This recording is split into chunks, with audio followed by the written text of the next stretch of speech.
Bienvenidos todos al programa de educación y cultura Diálogos Compañeros de la Radio Germán Abdala.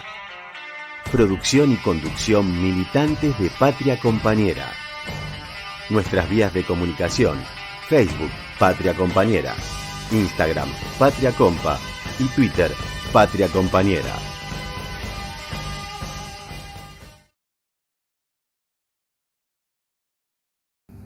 Vení, porque tengo algo increíble para contarte. En Diálogos Compañeros se viene un gran sorteo. ¿Cómo haces para participar? Este jueves nos ves por YouTube y por Facebook y comentás en el chat. Ya estás participando. Antes de terminar el programa, anunciamos el ganador o la ganadora. Increíble, no te lo pierdas. Muy bueno. Bien. ¿Cómo estás, Alicia? Buenas tardes a todos y todas y a todos los que nos están escuchando. Muy buenas tardes. Se imaginarán que por razones obvias estamos saliendo un poquitito más tarde en el programa de hoy. Estábamos todos muy atentamente escuchando a Cristina y la verdad que no queríamos, sabemos que si hubiéramos empezado nosotros, Cristina se hubiera quedado con un poquito menos de audiencia, así que le dimos el changüí de que tuviera más gente escuchándola. Pero bueno, aquí estamos una vez más en una nueva edición de nuestro programa. Y bueno, difícil arrancar porque aún nos resuenan las palabras de Cristina. Ha sido una participación muy importante desde la provincia de Santa Cruz, desde Río Gallegos, puntualmente en este caso.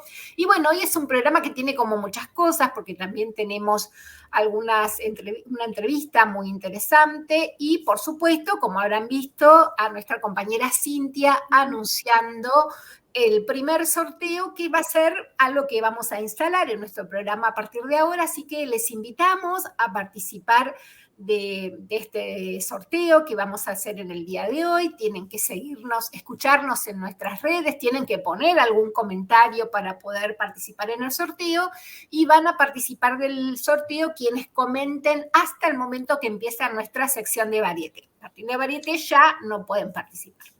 Comentarios, por favor, que no sean agresivos hacia los participantes de este programa. Sobre todo, les contamos, vamos a estar sorteando esta botellita de vino que tenemos acá, que es un rico vino mendocino, que puede servir para regalarnos un lindo momento con un rico vino. Bueno, ¿qué tenemos para hoy, Armando? Bueno, Alicia, sí, un riquísimo vino para templar el espíritu.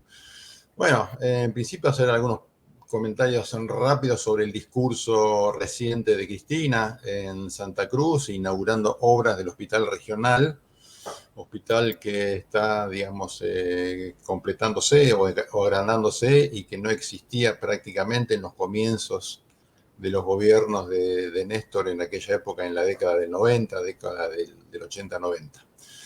Dos o tres cositas rápidamente para destacar, que es fundamentalmente el plantearle a la sociedad cómo recuperamos la representación política, ¿sí? Exacto. Cómo se recupera la representación política de quienes quieren realmente lanzarse o ya están lanzados al ruedo de la política y que quieren realmente representar los intereses colectivos de la sociedad.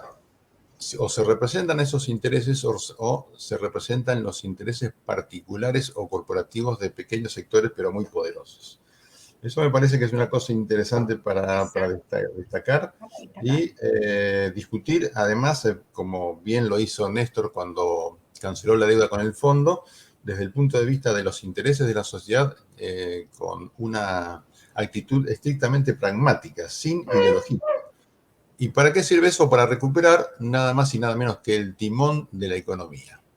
Y eso fue lo que le permitió al gobierno de Néstor y a los dos de Cristina en aquella famosa década ganada, el relanzar la obra pública en todas las provincias, en todos los municipios, que fue lo que permitió generar ingresos, permitió también desendeudar a las provincias, que estaban sumamente endeudadas del tiempo anterior, y eso las llevó a desendeudarse a límites menos que normales, te diría. Bueno, Todo eso me parece dos de los aspectos más centrales, además de que, bueno, como decíamos recién, ella a medida que va avanzando en el discurso, vos lo decías claramente, se va poniendo más coloquial y más enfática, lo cual hace que uno se quede prendido al discurso de ella hasta el último minuto y esperando a que no termine, ¿no? Más o menos. Exacto. Así Y que, creo, bueno, eso es más o menos. y bueno, también observamos, como siempre, algunos mensajes que a quien le quepa el sayo que se lo ponga, ¿no? Que siempre hay algo en Cristina diciendo algunas cuestiones que corresponden para todos, pero también me parece que hay algo de la necesidad de pensar, primero, en primer lugar, de tener otros modos de comunicación con el pueblo que sean mucho más claros y más directos, pero también de dimensionar la hora histórica que estamos viviendo y lo que significa en este momento histórico el enfrentamiento a los sectores de poder y a los poderes concentrados, ¿no? Que me parece que eso es algo que en este momento de cierre de listas, en este momento de presentación de los frentes, es interesante tomar en cuenta cómo centrarnos, cómo salir de las mezquindades individuales y cómo dimensionar lo que tenemos adelante y cuál es el proyecto político, en definitiva, que vamos a apoyar y al cual vamos a adherir, ¿no? Le contamos un poco, compartimos un poco con nuestros oyentes justamente ayer fue el cierre de inscripción de frentes para las candidaturas para las próximas elecciones. Hemos conformado un nuevo espacio que se denomina Unión por la Patria, que cambia el sello Frente de Todos, que era el que veníamos sosteniendo desde las elecciones anteriores. Y este frente, Unión por la Patria, se conformó finalmente por el Partido de la Victoria, el Frente Renovador, Nuevo Encuentro, el Partido Solidario, el Frente Grande, el Partido Comunista, Colina y la Cámpora, ¿no? Y claramente el PJ kirchnerista, alineado con Cristina y el resto del PJ ortodoxo, también comparte del albertismo, sciolismo ahora, en esa alianza entre Alberto y Scioli, y otros referentes del justicialismo de las provincias que integran las distintas listas, aparte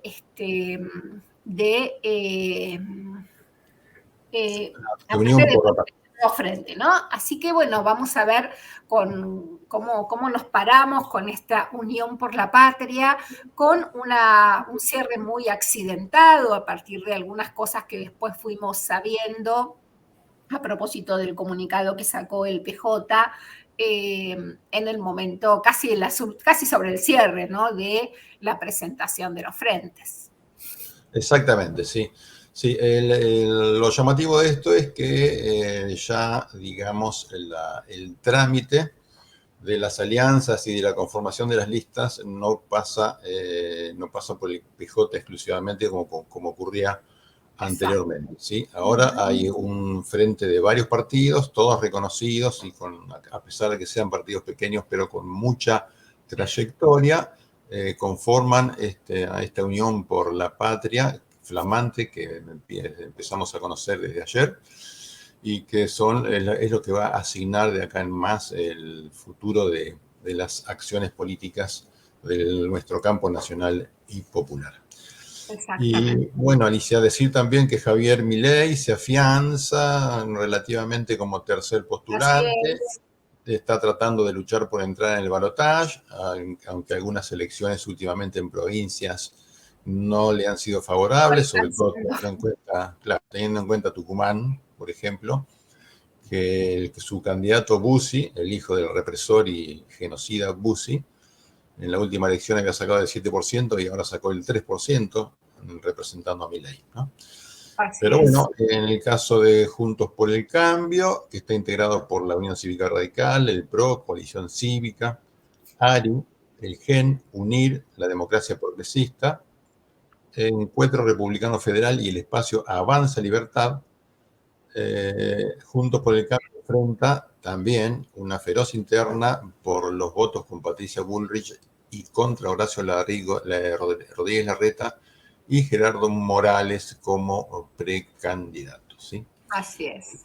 Bueno, tal vez perdón, una cuestión común que podemos ver en este cierre de listas es que los dos frentes con más posibilidades electorales, bueno, llegaron con tensiones internas muy, muy grandes, ¿no? Que me parece que nos hacen preguntarnos por cuál es el estado de la política en nuestra sociedad. El crecimiento de Milei, esta forma, estas tensiones con las cuales se llegan al cierre de la presentación de frentes, dan cuenta un poco del estado de discusión, de debate, de situación de nuestra política que nos tiene que hacer reflexionar respecto de cómo, no la política, porque la política está instalada en cada espacio, pero cómo los políticos, nuestra dirigencia, se va alejando de las preocupaciones cotidianas del pueblo, ¿no? Me parece que hay algo que nos tiene que hacer pensar respecto de cómo llegamos a este momento eleccionario, digamos,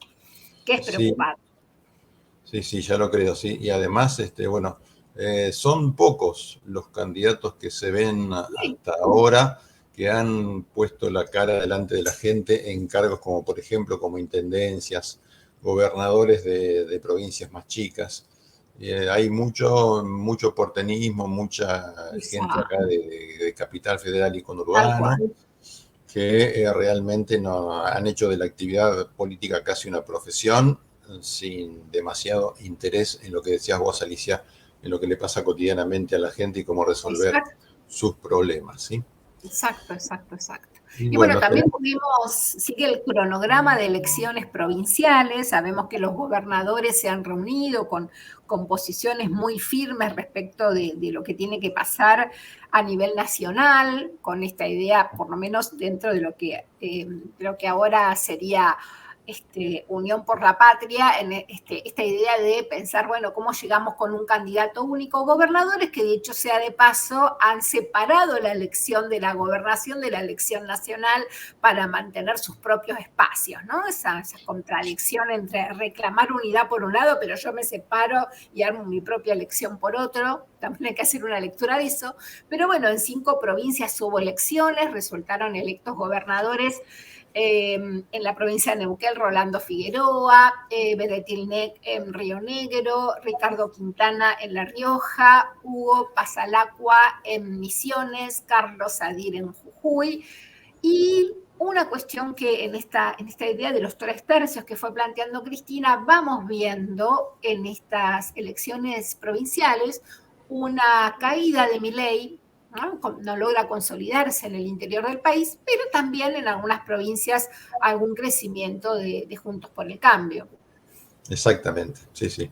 Caso particular el de San Luis, donde el candidato que ganó estuvo apoyado por uno de los hermanos Rodríguez Sá, así que aunque Juntos por el Cambio quiere adjudicarse ese triunfo, tiene más que ver con una división interna del peronismo de los Rodríguez Sá que otra cosa. Exactamente. Alicia, tenemos que irnos al tema de Jujuy. Así es. Una llama que viene desde abajo y que viene creciendo con muchísima fuerza. Después de días de paro docente, al que se sumaron otros trabajadores estatales y de las comunidades, hoy llegaron a la capital de San Salvador comunidades de Las Quebradas y de La Puna, con reclamos y con sus manifestaciones típicamente culturales, ¿sí? Inicialmente, la situación educativa en Jujuy, generada por las políticas excluyentes de Morales, despertó a un pueblo harto de estar ninguneado y explotado, ¿sí? Veamos, por ejemplo, que el mínimo docente más bajo del país es con un básico de 32.000 pesos, y sobre ese escenario fogonea con un proyecto de reforma a la Constitución, nada menos que para limitar aún más el derecho humano de reclamar y de protestar por condiciones dignas de trabajo y hacerlo públicamente. Exactamente. Recordemos que por esos motivos, entre otras causas improbables, también fue juzgada y apresada la compañera Túpac Amaru y Milagros Sala sigue presa, ¿sí? Así es. Y el paro que está planteándose en este momento es por tiempo indeterminado hasta conseguir el logro de los reclamos. La comunidad en su totalidad, en las rutas y en los centros se movilizaron para apoyar lo que era un reclamo docente y ya es un reclamo masivo de todos los trabajadores jujeños. Tal es así, Alicia, que renunciaron los congresales constituyentes, algunos de ellos gracias a la presión de estas puebladas.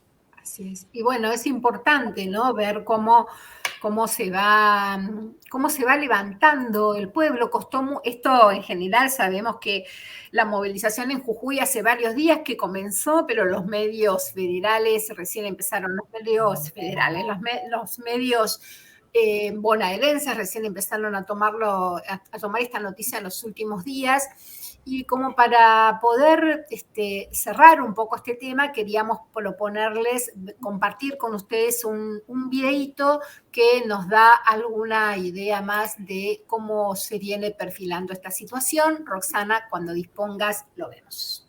Excelente.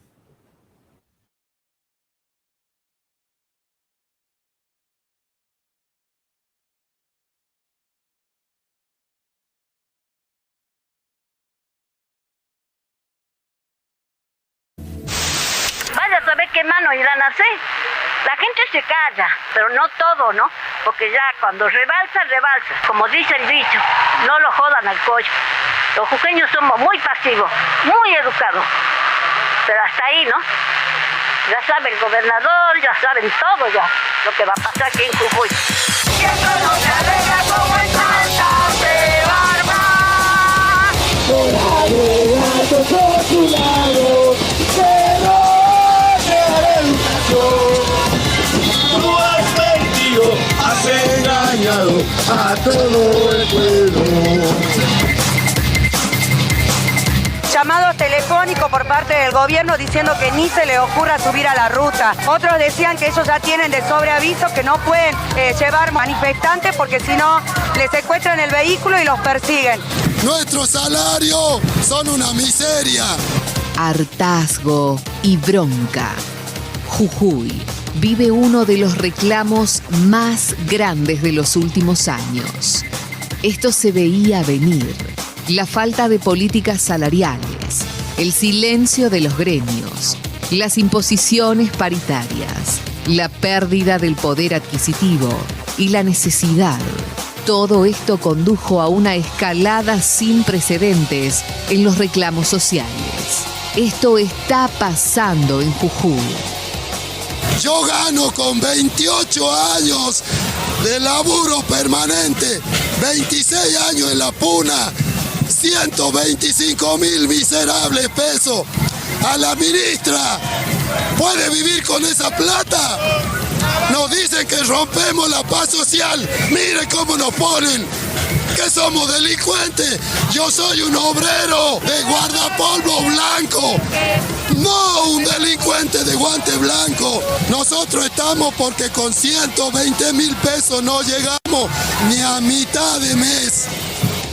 En la provincia de La Paz Social, el sector más ninguneado por el gobierno, los docentes, dijeron basta y desde el inicio de la semana llevaron a cabo todos los días un reclamo masivo y contundente que contó con el apoyo de la ciudadanía.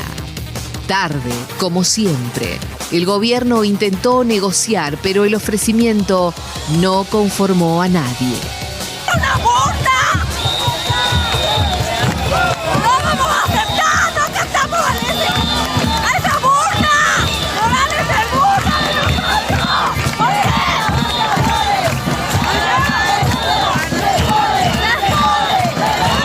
qué? Este jueves, la protesta sumó municipales y trabajadores de la administración pública en general, trabajadores de la salud, jubilados y hasta policías retirados. ¡Qué una vergüenza el sueldo que ganamos nosotros los profesionales de la salud!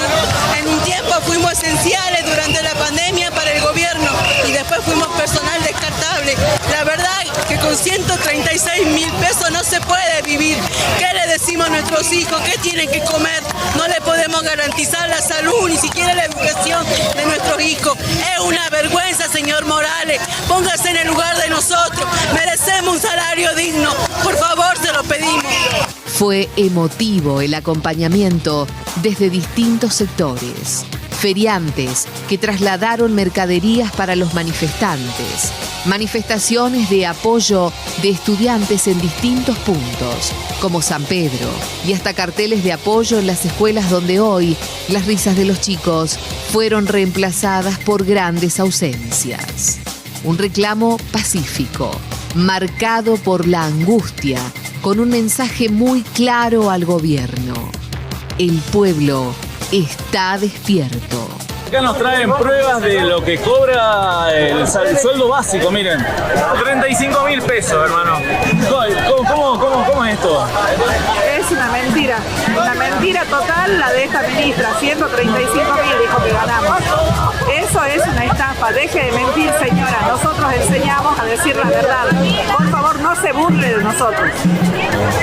Nadie vive con esto. Mira, el neto 120.000. ¿Quién vive hoy en día? Y para jubilarnos necesitamos hacer un blanqueo de todo lo que nos negrean durante la vida docente. Entonces, por favor, pongan todo en blanco y paguen lo que debe ser, lo que corresponde. La directiva del Ejecutivo Provincial fue la de tratar de desarticular el reclamo con controles y presión policial en rutas y caminos, en parada de remises, todo en pos de disuadir a los manifestantes. Mientras Morales insiste en su proyección política, mientras sus funcionarios se reciclan en los cargos, el pueblo salió a la calle y protagonizó un reclamo histórico contra los salarios de miseria, pero también contra la reforma constitucional, a través de la cual el oficialismo pretende coartar los reclamos en la calle.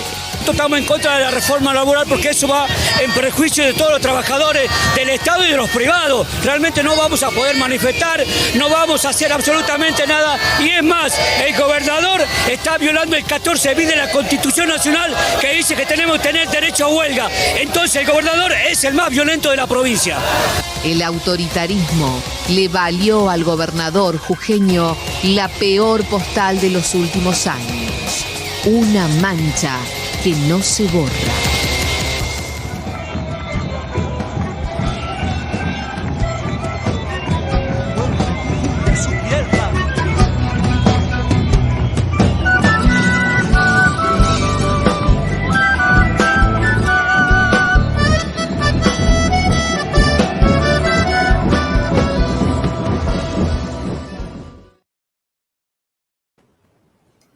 Excelente.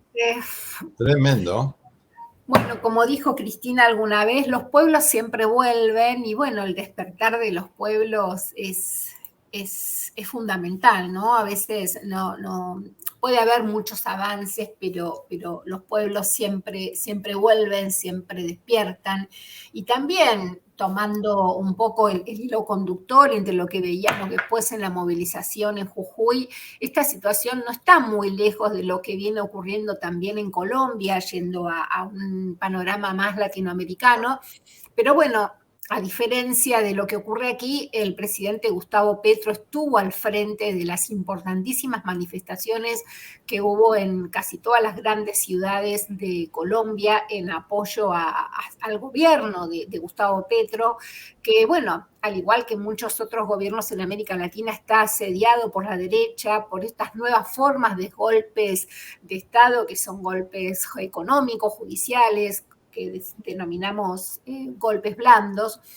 Y en este caso particular, Gustavo Petro pidió ser acompañado por las movilizaciones populares para resistir los intentos de derrocamiento que puedan venir contra el pueblo y su gobierno. Recordemos que hace muy poquito hizo un cambio de casi su gabinete completo para marcar nuevas orientaciones de su gobierno. Y bueno, la situación de Colombia también es muy particular porque también ha sido por ahí mucho tiempo considerado como una sociedad adormecida, pero que está saliendo desde el año 2020, ¿no? Contundentemente a la calle en búsqueda de nuevas formas de vivir, ¿no? Que me parece muy, muy patente para poder marcarlo en este momento. Además, la movilización de la población en Colombia tiene que ver con que Petro haya resultado ganador en las últimas elecciones.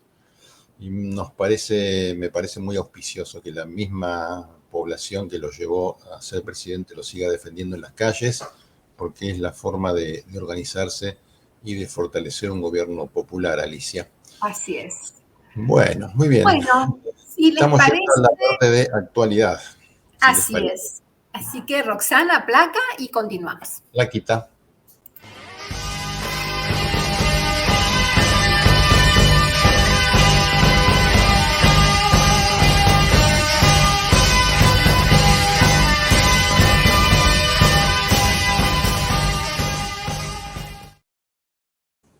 Muy bien. Si recuerdan, la semana pasada habíamos dado inicio a la entrevista que hicimos con Ángel Ramírez, el director de Fortalecimiento Local Interior Sur del Ministerio Jefatura de Gabinete de Ministros de la provincia de Buenos Aires. El compañero nos refería acerca de la expansión que ha tenido el programa Conectar Igualdad en la provincia de Buenos Aires, a estos actos donde asiste nuestro gobernador, Axel Kicillof, a la entrega de las notebooks y puede encontrarse allí con los jóvenes, con su pueblo. Vamos a compartir la segunda parte de la entrevista que tan gentilmente nos considera Ángel. Adelante, Ro. Vamos a Recife. ¿Qué pasa cuando llegamos con las netbooks a los jóvenes? Cuando llegamos a los pueblos, cuando llegamos a las escuelas, ¿cómo las reciben? ¿Qué es lo que están viendo ustedes? Y contanos por ahí un poquito la logística de quiénes van, cómo está organizado esto. Trabajamos articuladamente con educación, con gobierno. También hay otras, en otros lugares necesitamos del Ministerio de Gobierno. Bueno, y ahí se articulan muchas áreas, ¿no? Y hay mucha gente trabajando para que esto sea un plan exitoso, porque también nosotros a veces lo dejamos, no de lado, sino que no lo decimos, pero el correo juega un rol fundamental. Porque cada computadora que reciben los chicos viene con nombre y apellido. Entonces el gobernador va personalmente a un pueblito del interior, a 600, 900 kilómetros, nosotros también, y le explica a los chicos por qué. ¿Qué es el Conectar Igualdad? ¿Por qué hoy, en un año electoral, por qué hay muchos pensamientos y criterios distintos frente a los derechos y conquistas que ganamos nosotros o que creemos que es el camino hacia donde tenemos que ir? Y realmente los pibes tienen una buena recepción. Entienden. No, y esto que vos decís me parece como muy interesante porque también tiene que ver con los componentes formativos que van más allá de aprender a usar la computadora, ¿no? Sino de aprender los derechos que te asisten, de aprender lo que es una política pública y más allá de la cercanía de un gobernador que va a tu pueblo, que te habla, que te explica. Me parece que ahí coincido con vos, una vuelta bien interesante. Y pensando, este es un año electoral, obviamente es un año que tiene todas las características, pero pensando más adelante y como proyección del programa, ¿cómo lo vemos? Pensemos en un escenario donde vamos a ganar la provincia. ¿Cómo continuamos con este trabajo? Bueno, mira, el Conectar Igualdad de Nación ya se pone en funcionamiento ahora en este momento. O sea, primero, segundo, tercero van a recibir computadoras. Nosotros estamos compensando en esta etapa los últimos años de escuelas secundarias. Así que si esto continúa, también es un derecho y hay un decreto del gobernador. O sea, hay que sacarlo a eso en el caso de que tiene que haber una decisión política. Como hubo una decisión política de implementarlo, tiene que haber una decisión política para sacarlo. Porque uno se mete en la política que para cambiar las cosas. Es para cambiar la realidad, porque como dijo, cito a Máximo, perdóname Máximo, pero bueno, lo cito, que es algo importante. Claro, en un café a la mañana todo el mundo resuelve la Argentina. La única posibilidad de que los cambios sean radicales es a través de la política. Y bueno, y hay personas que opinan y otras que hacen. Nosotros, por ahí nuestra generación, que es la generación de Néstor, yo tengo 38 años, yo creo que nos volvió a enamorar esa inquietud porque no dejar que esto, si está mal, dejarlo que históricamente esté mal, porque la burocracia es así. Bueno, hacer lo posible desde la militancia. Claro. Y te hago una última pregunta, Ángel, y que va más por el lado de la conectividad y el acceso que los chicos puedan tener para poder utilizar plenamente las computadoras. Porque, bueno, en su momento el Conectar Igualdad implicó todo un programa que iba desde ARSAT, que es colocar satélites en la atmósfera, hasta tener la computadora en tu casa, que además se fabricaba en la isla Tierra del Fuego, que fabricar la computadora de trabajo, o sea, como vos bien decís, a veces no sé si todo el mundo tomó conciencia de lo que moviliza un programa como este en términos laborales, en términos políticos, en términos de soberanía tecnológica. Entonces, tomando un poquito eso, ¿cómo está la cuestión de la conectividad en la provincia? Sabemos que hay un tema con la declaración de servicios imprescindibles de la telefonía móvil. Bueno, ¿qué discusiones tienen ustedes al interior del programa con el tema del acceso a la conectividad? Detrás de una computadora que los pibes reciben, hay atrás un trabajo, una inversión en educación. Entonces, hoy con la Subsecretaría de Gobierno Digital, que el subsecretario es Sebastián Marinier, se está encargando de poner internet a los 135 distritos de la provincia de Buenos Aires, a todas las escuelas. Es un trabajo de infraestructura. O sea, no es que se resuelve de un día para el otro, pero me consta que se está trabajando para que todas las escuelas, hasta el último lugarcito del interior, pueda tener... Bueno, Ángel, te agradecemos muchísimo que te hayas acercado, además hasta aquí, hasta la sede de la agrupación.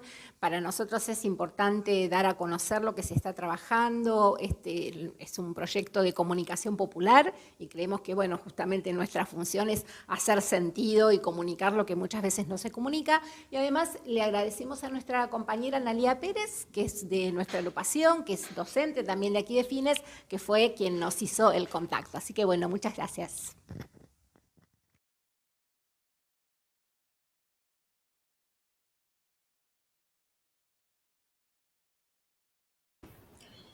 Muy bien, Alicia.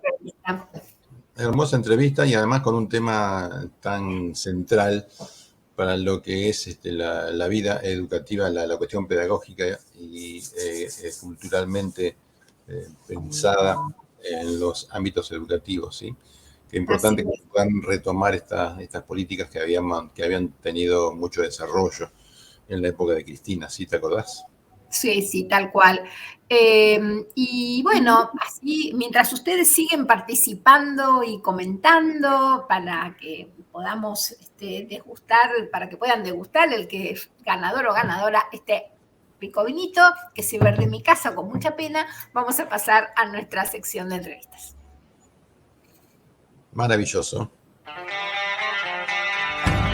Momento de entrevista en Diálogos Compañeros. Y en el momento de entrevistas de hoy vamos a conversar con el diputado Walter Abarca del Frente de Todos de la provincia de Buenos Aires, el intendente González Chávez, Marcelo Santillán, ambos son abogados y vienen impulsando un proyecto muy interesante que tiene que ver con la renovación legislativa que se inicia con un relevamiento de los decretos y leyes que se encuentran en vigencia, decretos y leyes de la época de la dictadura y que se encuentran actualmente en vigencia, y la idea es derogarlos para proponer nuevas normas válidas para la Cámara y para el Congreso que reviertan esta situación, estas normativas surgidas de los periodos de facto. El diputado Abarca fue concejal en su ciudad natal, Saladillo, luego se desempeñó como secretario privado de Néstor Kirchner durante su gestión como presidente y ocupó el mismo cargo durante 2 años de la gestión de Cristina al frente del Ejecutivo. Después asumió como subsecretario de Relaciones Institucionales de la Jefatura de Gabinete de Ministros de la Nación durante la gestión de Aníbal Fernández y en 2011 fue electo diputado provincial por la 7ª sección electoral y continúa renovando su mandato hasta este año. Por otra parte, el intendente Marcelo Santillán también es abogado, intendente de la ciudad de Adolfo González Chávez desde el año 2015. o sea que está cumpliendo su segundo mandato. Se ha desempeñado como funcionario en distintos cargos en áreas del gobierno de la provincia de Buenos Aires. Fue un activo participante en la Comisión de Asuntos Constitucionales de la Cámara de Diputados de la provincia de Buenos Aires. Y aprovechamos para agradecerle a nuestra compañera Verónica Orellano, quien nos ofreció el contacto para esta entrevista. Muy bien, Rosana, cuando dispongas, pasamos la entrevista con Walter Abarca y Marcelo Santillán. Buenos días, acá estamos entonces con los compañeros Walter Abarca, diputado provincial, y Marcelo Santillán, intendente de González Chávez. En este momento, el tema que vamos a tocar implica que nos hagan un comentario, fundamentalmente, sobre qué significa la reparación histórica legislativa sintéticamente. Bueno, esto es una idea que surge para el 24 de marzo del año pasado, con un equipo de trabajo de legisladores y algunos intendentes. Propusimos generar la unidad de enlace de reparación histórica legislativa, que tenía que ver con revisar todas las leyes de la dictadura que aún hoy tienen vigencia. Creíamos que fundamentalmente a 40 años de la democracia teníamos que empezar a trabajar en generar una provincia libre de leyes de la dictadura, reconstruir o regenerar el pacto social de convivencia que tenemos todos los bonaerenses, que tiene a la Constitución como ley madre y todo el digesto legislativo. Bueno, se generó una unidad de enlace de reparación histórica, que es un equipo de trabajo entre el Senado y diputados, y se designó como responsable de esa unidad de enlace al compañero intendente de González Chávez, a Marcelo Santillán. Muy bien, Marcelo, ¿qué periodos abarca? Abarca el periodo del 56 al 83, es decir, lógicamente sacando los periodos democráticos que hubo. La verdad que surgen cosas muy interesantes. Son 3.217 decretos leyes dictados por la dictadura. Y bueno, cuando analizamos el periodo del 56, tiene muchísimo contenido político, como en ese momento se trataba lo que ocurre en la actualidad, ¿no? De borrar al kirchnerismo en la actualidad, en ese momento era borrar el nombre de Perón y de Eva Perón. Muchos decretos leyes, por ejemplo, sacaban de las escuelas todos los nombres que hicieran mención a aulas o a escuelas que se mencionara el nombre de Eva Perón o Juan Domingo Perón. Y después, bueno, lo importantísimo que nosotros veníamos de un proceso con un gobernador en la provincia de Buenos Aires que acompañaba al gobierno nacional en todo lo que era generar derechos a los ciudadanos con reformas estructurales muy fuertes. Entre esas reformas estructurales muy fuertes, la provincia de Buenos Aires había acompañado el proceso constitucional del año 49 y así como la Nación había dictado su constitución, la provincia también dictó una constitución que reemplazó a la de 1934. Encontramos ahí un acta del 56 donde la Revolución Libertadora le da mandato a los gobernadores para que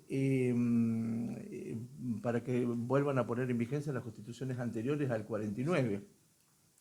Y en el caso de la provincia de Buenos Aires, el gobernador de facto dicta un decreto ley que dice, déjase sin efecto la vigencia de la Constitución del 49 y póngase en vigencia la Constitución del año 1934. Así de simple. Así de simple, y esto arranca una matriz que debe estudiarse, porque si nosotros decimos que la Constitución, como decía Walter recién, es el pacto social madre, ese pacto social surge de convenciones constituyentes y bueno, en el mundo se habla de convenciones constituyentes originarias o derivadas, es decir, si son las que dictan el 100% de la Constitución o solo reforman después una Constitución dictada por una convención anterior.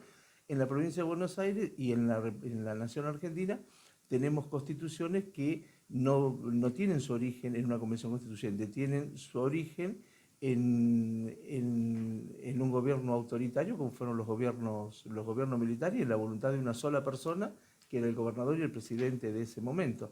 Bueno, parece que 40 años de democracia, esto es de mínima inaceptable. Y el caso de la provincia de Buenos Aires, legislación que rige la vida de los ciudadanos, la Ley Orgánica de las Municipalidades del año 58, La ley de... ¿La 58 fue antes o después de la asunción de Frondizi? Fue antes, sí, es un decreto ley justito antes de la asunción, que también sacó una ley orgánica del gobernador Mercante. Pero tenemos, por ejemplo, el Código Rural, es una ley de facto. Ahí Walter siempre dice, en el Código Rural dice que los animales deben ser marcados a fuego. Es decir, y seguimos con esa temática. El decreto ley 8031, que es el código de falta policial, es decir, en la época democrática lo único que hizo sobre ese código fue, antes juzgaba la falta el jefe de policía, o sea, estaba centralizado, y le dio el juzgamiento a los jueces de paz y correccionales, pero la temática de la falta quedó la misma. Por ejemplo, dice que las mujeres honestas, y esto está vigente, pueden tener arresto domiciliario. Bueno, creo que hay un atraso enorme. Claro, entonces bueno, se está haciendo ese trabajo, un trabajo la verdad que lo están haciendo personal de la Cámara. Había mucho trabajo hecho por personal, empleados de la Cámara que venían preocupados por esta materia. La verdad que tanto el gobernador como la presidenta del Senado, la vicegobernadora y Federico Termini, los bloques apoyaron en su totalidad este proceso de reparación, y ya llevamos analizado 1900 decretos leyes. También la falta de discusión política, porque venía el sistema democrático y salía una ley ómnibus que decía continúan en vigencia los decretos leyes dictados por la dictadura. Pero esa ley debería haber tenido un plazo en el tiempo, y si la ley no lo prevé, debería considerarse que tiene un plazo, porque era una ley que solo tenía efecto de que el Estado continuara funcionando, que el gobierno, pero nunca podía darse un efecto que en el tiempo de 60, 70, 80 años a esa norma. Deberíamos haber revisado este trabajo, hacerlo. A veces cuesta entender que esto es un tema importante, pero uno tiene, por ejemplo, en esa normativa el Código de Procedimiento Civil y Comercial. Es decir, no solo que no está ayornado al nuevo código, sino que tiene temas fundamentales de vecindad, de alimento de los chicos, temas de familia, que según el lado que se mire se generan más derechos o menos derechos, aun cuando es una norma de procedimiento. La ley de uso del suelo, es decir, hoy cada distrito que quiere hacer su zonificación, ver cómo tiene que vivir su ciudadano, tiene que venir a pedir autorización a la provincia, con un sistema totalmente burocrático que traba el acceso a la vivienda. Así que la verdad un trabajo creo que es arduo, pero necesario. Muy claro. ¿Alma? Sí, Marcelo, hay tengo entendido que hay decretos, leyes, que un cuerpo importante que quedaron como sin revisar, sin poder incluir, digamos, en este trabajo que ustedes vienen haciendo. ¿Qué sucede con eso? No, nosotros en esto estamos incluyendo la totalidad. Lo que pasa es que hay algunos temas que son muy de fondo, por ejemplo, todo lo que es la legislación del Delta, algunos colegios profesionales, el caso típico el de los escribanos, donde nosotros tenemos un decreto ley que la escribanía se ejerce la profesión por registros que da la provincia, cuando capital, por ejemplo, el ejercicio es libre. Tenemos esta la ley que te decía, el 8912, que son leyes profundas a revisar, la 8031.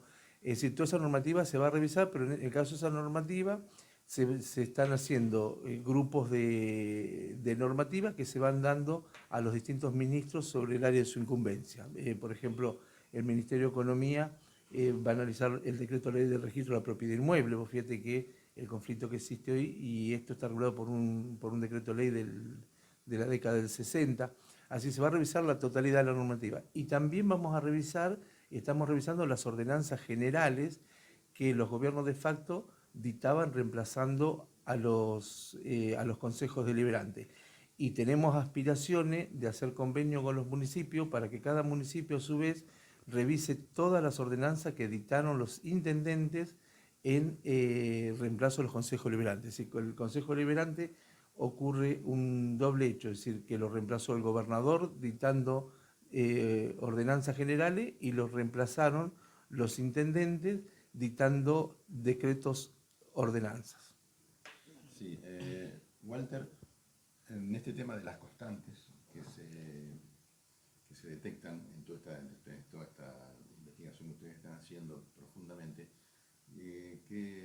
¿cómo ve el Poder Judicial provincial respecto de la vigencia de decretos de los procesos dictatoriales, digamos, o de las dictaduras? Bueno, Marcelo siempre lo dice, que cuando aparece la ambigüedad en las leyes, en realidad lo que estamos haciendo es darle poder a los jueces, que son los que terminan interpretando las leyes y aplicando esas leyes. Creo que estamos dando el puntapié para rediscutir una nueva provincia. Yo soy de los convencidos, y estamos convencidos en este equipo de trabajo, que tenemos que rediscutir la constitución de la provincia de Buenos Aires, que tenemos que generar un nuevo pacto de convivencia. Tenemos un pacto de convivencia, una constitución que es del año 1934. Vamos a cumplir casi 100 años, donde las realidades eran totalmente distintas. Una población que era un cuarto de la población actual, una constitución donde ni siquiera votaban las mujeres cuando se realizó la convención. Me parece que hay que rediscutir un nuevo pacto de convivencia. En el último discurso, Cristina decía y hablaba de la justicia, del Poder Judicial Nacional, y decía que en democracia y a 40 años de democracia no puede haber cargos de perpetuidad. Bueno, en la provincia de Buenos Aires no solo tenemos cargos de perpetuidad dentro del Poder Judicial, sino que tenemos un fiscal de Estado que es un cargo de perpetuidad, tenemos el Tribunal de Cuentas, que es quien controla los municipios, que son cargos de perpetuidad. Me parece que tenemos mucho... No se lo renueva cada tanto, ¿no? No, son cargos de perpetuidad. Y los 4 cargos del Tribunal de Cuentas tienen más poder que un intendente, que es quien el pueblo elige para conducir los destinos de su sociedad. Son cuestiones que en la provincia son de hace 100 años atrás. Hay que rediscutir la autonomía municipal, hay que rediscutir la constitución de cómo se construyen nuevos municipios. En su momento se debatía si había que generar nueva administración municipal de acuerdo a la población que tenía, y el argumento era: ¿para qué vamos a crear nuevos municipios si no se justifica generar una nueva administración porque la población es chica? 100 años después, hoy tenemos municipios que son más grandes que muchas de las provincias de la Argentina, y tenemos una diferencia entre municipios de 5 o 8 mil habitantes y municipios de 2 millones de habitantes. Es imposible trazar reglas generales para idiosincrasias tan distintas. Poblaciones con 1 o 2 habitantes por kilómetro por cuadrado de densidad, y poblaciones con 10.000 habitantes por kilómetro cuadrado de densidad. Eso repite en la mayoría de las provincias. Por ejemplo, Córdoba, Mendoza, Corrientes, Entre Ríos tienen una macrocefalia en su capital. Exacto. El resto son todas pueblitos muy pequeños. Bueno, por primera vez no, hemos pasado a nivel mundial la población urbana sobre la población rural. La provincia de Buenos Aires hace 100 años atrás tenía el 50% de la población era rural, tomando como rural poblaciones de hasta 2.000 habitantes, y el 50% era urbana. Hoy tenemos el 93% de la población urbana, pero lo más grave en la provincia de Buenos Aires es que tenemos más del 60% de la población en el 3% del territorio. Hay que volver a planificar el desarrollo de la provincia de Buenos Aires, y hay que volver a rediscutir un nuevo pacto social. Y con esto lo que estamos intentando hacer es dar el puntapié, rediscutir las normas de convivencia en la provincia de Buenos Aires. Sí, en relación al entramado, perdón, desde lo legal, ¿qué obstáculos encontraron ustedes? A mí me parece que las leyes expresan un pacto social, cada una de las leyes que intenta regular la conducta humana. Me parece que el principal obstáculo que tiene todas las revisiones que se hacen, y que la sociedad no lo tiene como un elemento fundamental, son los obstáculos de los intereses económicos. Si uno quiere modificar, por ejemplo, la 90-20, que es la ley de escribanía, simplemente se encuentra con un interés económico, que nadie quiere flexibilizar ese registro. Pero en una sociedad moderna, si uno va más allá de eso, el escribano lo que hace es dar fe pública. Hoy la fe pública, cualquiera hace una cuenta DNI y por reconocimiento de imagen se da la fe pública. Es decir, la tecnología, las ciencias van avanzando con legislaciones totalmente vetustas. Ahora se mantienen estas legislaciones por mantener básicamente intereses económicos. Pasa con el registro de la propiedad inmueble. El registro de la propiedad inmueble lo que tendía era a publicitar las propiedades. Y hoy, cuando tenemos medios de publicitación informáticos, lo que tiende el registro es ocultar las propiedades. Es decir, no se entiende que en un sistema donde tenemos libre acceso no se pueda saber por el número de documentos que bienes tenemos cada uno, que haya que recurrir a un gestor. Ahora, bueno, eso es un colegio de gestores centralizados en La Plata. Pasa lo mismo con los agrimensores. Es decir, es absurdo que uno quiera vender una vivienda y tenga que recurrir a un agrimensor, donde hoy existen medios informáticos que desde el propio celular se hacen. Bueno, yo creo que los inconvenientes más grandes son las protecciones de estos intereses económicos. Y el Poder Judicial tiene mucho que ver con eso, por eso se requiere una reforma muy grande. Nosotros, por ejemplo, tenemos jueces de paz en muchos distritos chicos. Hoy juez de paz es equiparable en sueldo, en infraestructura, a un juez de primera instancia. ¿Por qué uno es de paz y otro de primera instancia? Cuando resuelve lo mismo. Simplemente porque lo establece una constitución que es totalmente alejada a la realidad. Discusión que tenemos que dar desde el ámbito académico. Si tenemos una universidad o facultades que dicen que Juan Pérez está habilitado para ser abogado, tenés un colegio que le da el número de matrícula para poder ejercer la profesión. Podés ejercer la profesión en el sector, si querés, privado, defendiendo capitales enormes y libertades enormes, pero no podés estar habilitado para ser juez, cuando la Constitución dice que solo requiere 3 años de ejercicio. O sea, ¿cuál sería el problema? Que si los jueces se eligieran por sorteo. Sos abogado de la matrícula, te anotás y decís, tenés la capacidad idónea. Quizás todos estos organismos a veces que se constituyen, a veces con buena voluntad, como los consejos de la magistratura, terminan siendo elementos que es para poner y sacar jueces y dominar el Poder Judicial. A mí me parece que la democracia tiene que empezar a confiar y a permitir el error. Si un intendente se equivoca, si un concejal se equivoca, si un legislador se equivoca, la sociedad tiene a los 2 años o los 4 cuando se ponen los mandatos para corregir ese error. Ahora, si un juez se equivoca o vive equivocado, no hay método de corregirlo popularmente o de cercanía.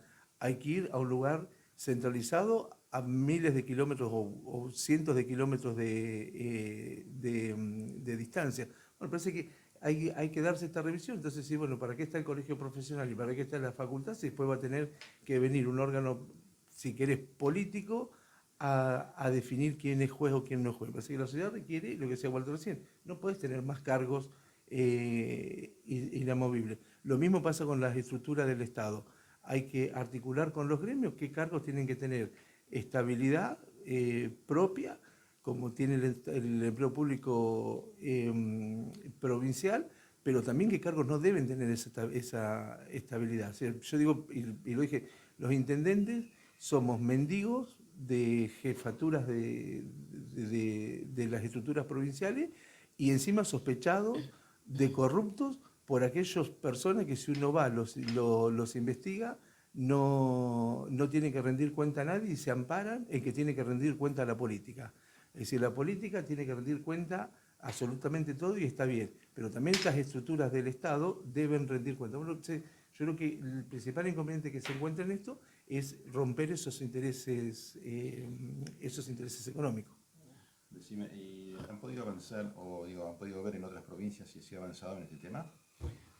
Estamos viendo, hasta ahora no, hemos tenido buena repercusión, es decir, hemos tenido contacto con Misiones, con Catamarca, que están viendo de hacer la revisión. Inclusive he estado charlando con gente de la Facultad de Derecho y no hay un antecedente que Latinoamérica haya hecho una revisión y quizás sería importante en algún momento esto poder nacionalizarlo y también llevarlo a otros países que se haga la misma revisión. Si no, la democracia estamos partiendo de premisas falsas y el resultado va a ser falso porque no se parte de la realidad que tenemos. Yo insisto con los escribanos, se enojan cada vez que hablo de esto, pero porque yo creo que es el caso paradigmático. Es decir, una familia se esfuerza para que su hijo estudie. La facultad le ofrece el título de escribanía, pero no le dice, vos no vas a poder ejercer porque hay un cargo a perpetuidad. Es decir, o sea, es una cosa, estamos hablando Y bueno, es cierto que se afectan intereses económicos, pero ni siquiera ponemos en debate en la facultad si el escribano, que es un funcionario público, si da fe pública. Ahora, ellos se consideran que no son funcionarios públicos, ejercemos una profesión privada. Bueno, me parece que la idea de esto es discutir la filosofía de cada uno de esos decretos leyes y que parece que la política tiene que venir a los conceptos filosóficos. Perón fue uno de los pocos que introdujo la filosofía como concepto en la discusión política. Es más, creó el primer congreso filosófico en la Argentina. O sea que los años nos han dicho que Perón en muchísimas cosas fue un estadista, medio ambiente, esto es filosofía. Bueno, creo que debemos retomar en hacer esa discusión, no discutir, que definitivamente discutir política es discutir filosofía, es discutir qué modo de vida una sociedad quiere instalarse. Y te agrego a eso que hay una iniciativa del diputado Valdés en el Congreso de la Nación para hacer lo mismo en el Congreso de la Nación. Buenísimo. ¿Y cómo ven, para terminando, Alma, no sé si tienes alguna pregunta, cómo ven el tema del avance de este proyecto acá en la legislatura bonaerense? Bueno, acá en la legislatura se ha hecho un trabajo extenso, al cual aprovecho además para agradecerle no solo a Marcelo, sino a todo el equipo de trabajo que han hecho un enorme trabajo, leyendo, clasificando y armando una agenda parlamentaria. Ahora cada una de las comisiones tiene en su agenda de comisiones cada una de las leyes que tiene que rediscutir. Yo, por ejemplo, presido la Comisión de Asuntos Agrarios. La semana pasada tuvimos una reunión bicameral con el Senado y con CARVAP, y ahí ya a uno de los sectores ya le propusimos generar una agenda de trabajo para rediscutir el Código Rural y 2 o 3 leyes más que tenemos. Esto genera una enorme agenda parlamentaria que seguramente no se va a cerrar en este año, pero el objetivo es dar el puntapié para tener como objetivo final en algún momento construir una provincia libre de leyes de facto. El objetivo sería que en algún momento la legislatura pueda ir sancionando esas nuevas leyes y reemplazando las leyes que hoy están vigentes con leyes de la democracia. Ahora inicia un nuevo trabajo de este equipo, que es el de trabajar con los 135 municipios de la provincia de Buenos Aires, con los consejos deliberantes, con el objetivo de reemplazar las ordenanzas generales. Para poder derogar las ordenanzas generales tenemos que generar un digesto en cada uno de los municipios, que cada municipio tenga su ordenanza de la democracia. Bueno, este es un segundo paso que estamos iniciando, que es un enorme trabajo tener que trabajar o coordinar con los 135 consejos deliberantes para empezar a impulsar en cada uno de los consejos deliberantes que hagan este mismo trabajo que ya se ha hecho acá en la legislatura. ¿Las ordenanzas generales las dictaba en cada municipio o eran provinciales? No, las ordenanzas generales dictaba el gobernador. Aplicable, la mayoría, hay 300, creo que 64, 66, la mayoría era para toda la provincia, hay algunas decisiones que eran solo para algunos distritos. Y cada intendente dictaba ordenanzas de decretos ordenanzas, que era también en sustitución del Consejo. O sea, por lo cual en los municipios hay que hacer un doble análisis, el de la ordenanza general y el de las ordenanzas dictadas por los intendentes. La ordenanza general se produce algo que no se ha resuelto, solamente están vigentes por un dictamen de asesoría de gobierno que no es vinculante, donde dice que continúan vigentes mientras no sean derogadas por los municipios. Es decir, para que una ordenanza general deje de tener vigencia debe ser derogada por los 135 municipios. La otra alternativa sería que la legislatura dictara una norma que dé un plazo para que los municipios la reemplacen. Las ordenanzas generales y ordenanzas totalmente anacrónicas, por ejemplo, prohíbe subir en short a un micro. Lo que tenemos que saber es que esto es aplicable. Es decir, que si a alguien se le ocurre que eso se ejecute, se puede presentar una legislación que después se discutirá si está caduca, si la costumbre la derogó, pero lo que decía Walter recién, le estamos transfiriendo poder a los jueces. Es decir, y me parece que esto también tiene que terminar en algún momento con un manual de técnica legislativa. Es decir, hay una comodidad de las legislaturas, adhiero a una ley nacional, pero debe estar prohibida las adhesiones a las leyes nacionales, porque el origen de nuestra Constitución es inverso. Nuestra Constitución nacional es porque las provincias delegaron poder. Entonces, cuando se adhiere a una ley nacional, hay una delegación de poderes, porque después esa ley nacional se modifica, tenés que aprobar la modificación. Bueno, la delegación y distribución de poder o de funciones tiene que ser constitucional, no legislativa. Cuando las leyes dicen, y toda otra norma que se oponga a la presente, ¿quién determina qué norma se opone a la presente? La justicia. Claro. Entonces, es decir, hay que terminar de esta transferencia de funciones. Me parece que hay que decir qué es lo que es materia legislativa y cómo debe tener una ley para ser sancionada y que no se transfieran esas facultades. Y temas que debemos instalar, y por qué digo que se parten de premisas falsas. Nosotros escuchamos hablar del impuesto a las ganancias constantemente y decimos, bueno, qué bien, se sube el mínimo imponible, se baja, sube. Bueno, el impuesto a las ganancias en nuestra organización política de 1853 era un impuesto provincial. En el 43 se puso por excepción, la provincia lo tomó, pero al margen de la Constitución. Lo toma la nación y se lo saca a las provincias, con la obligación de devolverlo una vez que se termine la crisis económica del momento. Bueno, esa crisis económica está durando hasta el día actual, pero esto implica que se aplica un impuesto a nivel nacional que es provincial. Bueno, los que somos defensores de las autonomías municipales, nosotros tenemos una presentación hecha en la Defensoría del Pueblo, donde decimos que progresivamente se le pide a la nación que empiecen a volver ese recurso de ganancias a las provincias. Y si no, tenemos que rediscutir la Constitución Nacional y decir, bueno, ¿con qué impuesto vamos a financiar la nación?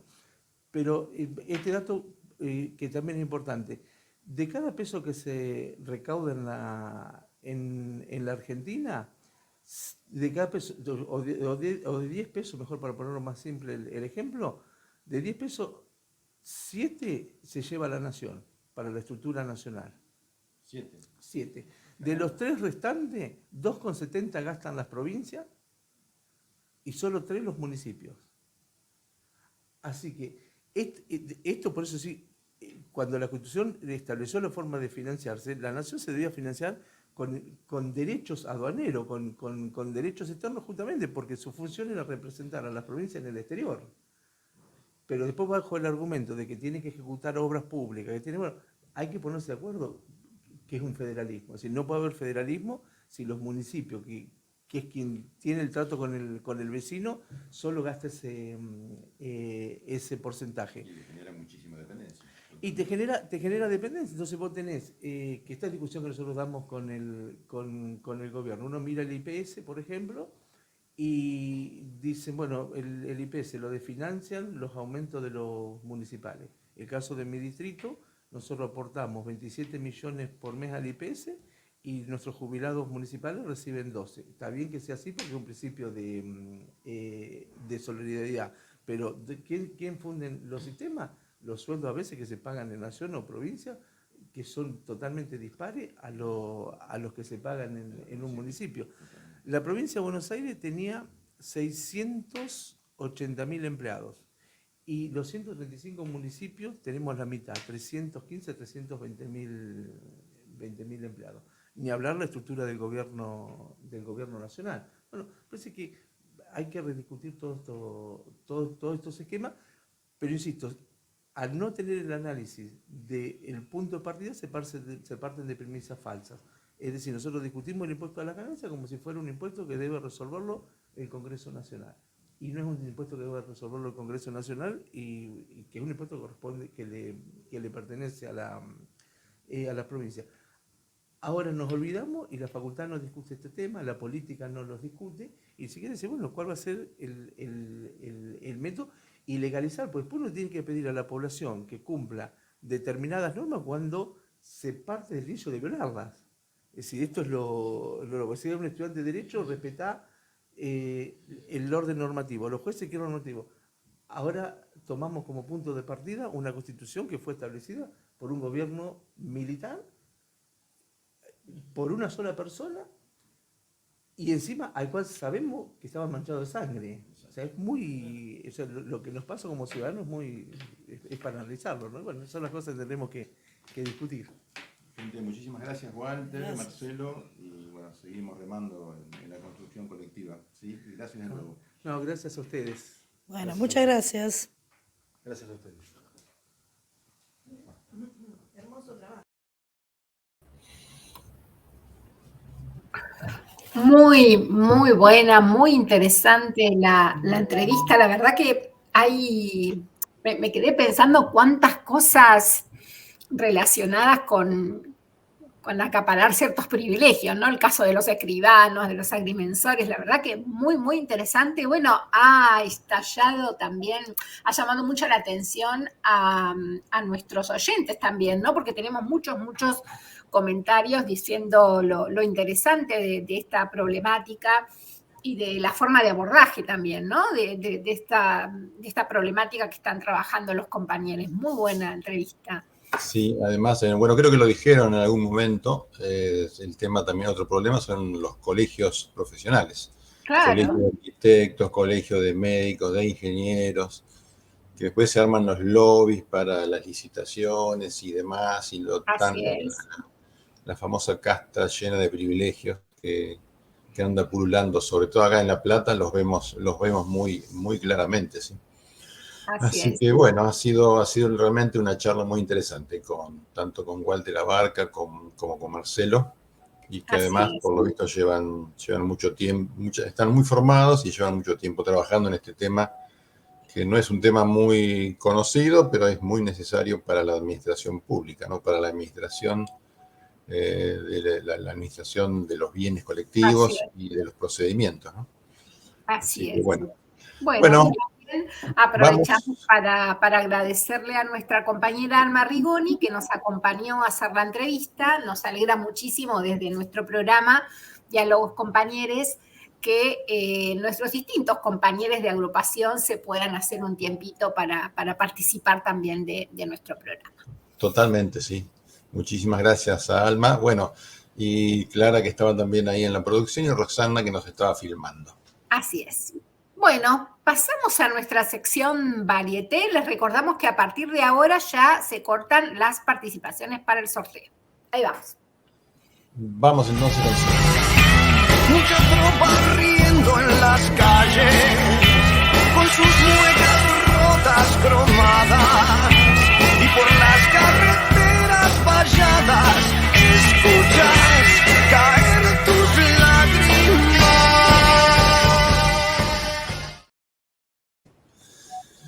¿Cómo andas, Cintia? Buenas tardes, Cintia.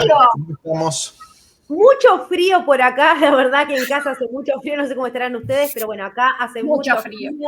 Pero bueno, hermosísimo el programa, como siempre los quiero felicitar porque la verdad es que es un gran esfuerzo, como siempre digo, detrás de todo esto que se ve en una hora de una producción increíble. Así que bueno, como siempre el agradecimiento a Rosana Oviaga, que está ahí atrás haciendo que todo esto funcione, y a Clara Rojas, que también participa de toda esta producción y para que este programa salga increíble. Así que bueno, después de esto, bueno, compañeros, bastante rápido lo que tengo hoy para comentarles. Es una actividad, como siempre les digo, lapicera y papel, porque se viene una actividad en Patria Compañera increíble. El próximo sábado, 8 de julio, para celebrar el Día de la Independencia, vamos a realizar una nueva peña compañera. Así como estamos pensando, sí, porque fue un éxito la anterior, así que decidimos volver a hacer otra. Va a haber espectáculos de música popular latinoamericana, una cantina a precios obviamente accesibles a los trabajadores, y lo vamos a ir anunciando, así que bueno, ya lo van anotando en sus agendas porque no se lo pueden perder. Es un evento para ir con amigues a celebrar y pasarlo súper lindo. La verdad es que la última vez que estuvimos nos fuimos a altas horas de la madrugada, una velada increíble, así que les invitamos. Bueno, había que apagarle la luz.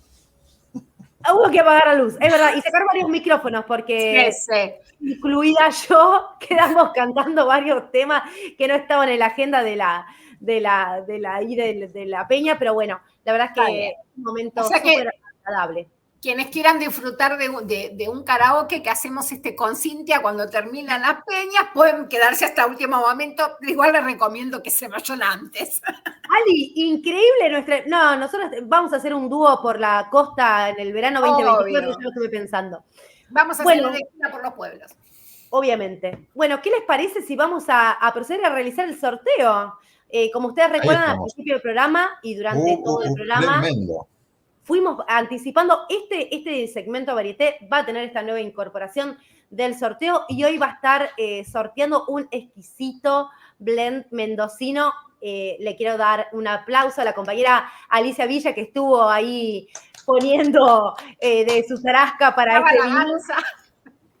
Así que bueno, esperamos.